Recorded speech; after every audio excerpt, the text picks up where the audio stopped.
It was the summer of 2014 in Houston. A young woman named Sarah had just left a friend's wedding late at night. The celebration had been lively, filled with music, laughter, and drinks, but now the streets were silent. A few of her friends offered to drop her directly at her doorstep, but she insisted that her apartment complex was just a short walk from the main road. Smiling and waving goodbye, she stepped out of the car and began walking alone. The time was around 2:30 a.m., and the narrow lane leading to her apartment complex felt unusually still. As she walked a few steps forward, she felt a strange sensation, as if someone was following her. Her heartbeat quickened. She turned around immediately, staring back toward the main road, but there was no one there. For a moment, she tried to brush it off as paranoia. However, deep down, she couldn't ignore the unsettling rumors that had been circulating in her neighborhood for weeks. As she hurried forward, she suddenly felt a presence beside her. When she turned her head slightly, she saw a woman walking right next to her. The figure was dressed in a long red gown, her face partially hidden, yet her presence felt overwhelmingly heavy. Sarah froze for a second, then instinct took over. She screamed and ran toward her home. The moment she reached her front porch, she collapsed unconscious. This incident was only the surface of something far more disturbing. The story of that neighborhood had begun years earlier. A young man named Victor, originally from Ohio, had moved with his family to Houston when he was a teenager. Their new home was part of a closely packed residential complex, rows of houses connected by narrow streets with shared walls, small yards, and a sense of tight-knit community.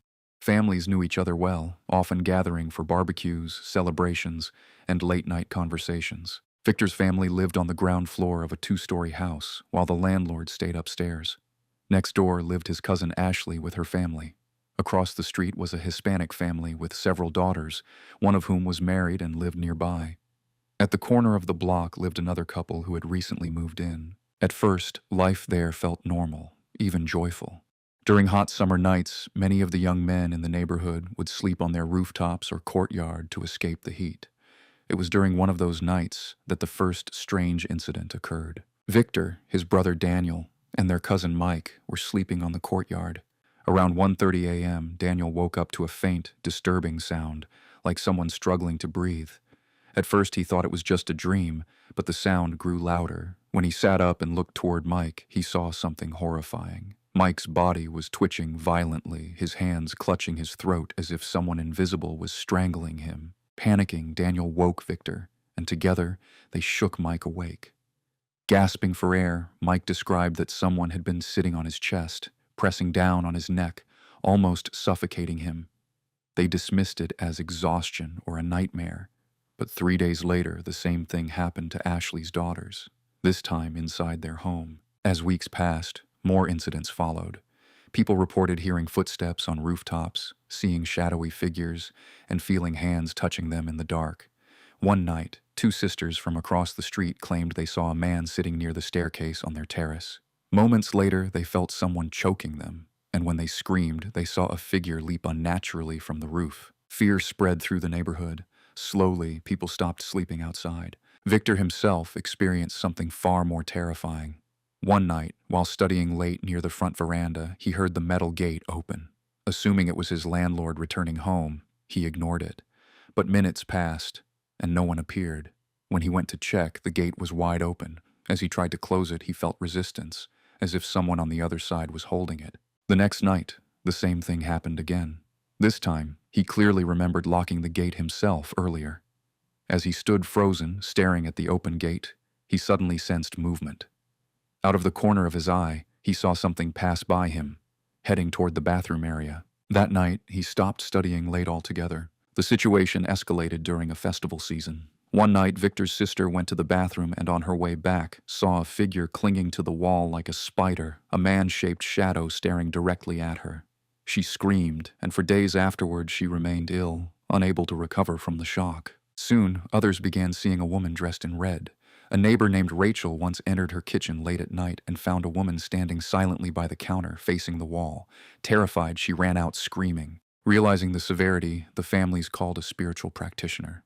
He stayed for a few days and eventually admitted that whatever entity was present was extremely powerful and not alone. That same night, he claimed to have seen the red-dressed woman floating several feet above the ground, staring directly at him. Events took a darker turn when he left town to bring his mentor. During his journey, strange encounters followed him, even at a hotel where a mysterious woman knocked on his door at 3 a.m., claiming to be sent by his mentor. Fortunately, he did not open the door. The next day, they learned his mentor had died in a sudden accident on the way. After that, no one dared interfere. Years passed, but the presence never fully disappeared. One of the most tragic incidents involved a small boy named Ethan. Late one night, he wandered outside in a sleep-like state. While standing there, he heard his mother calling him, but when he turned, he saw the red-dressed woman smiling at him, her face hollow, her eyes missing. From that day on, Ethan was never the same.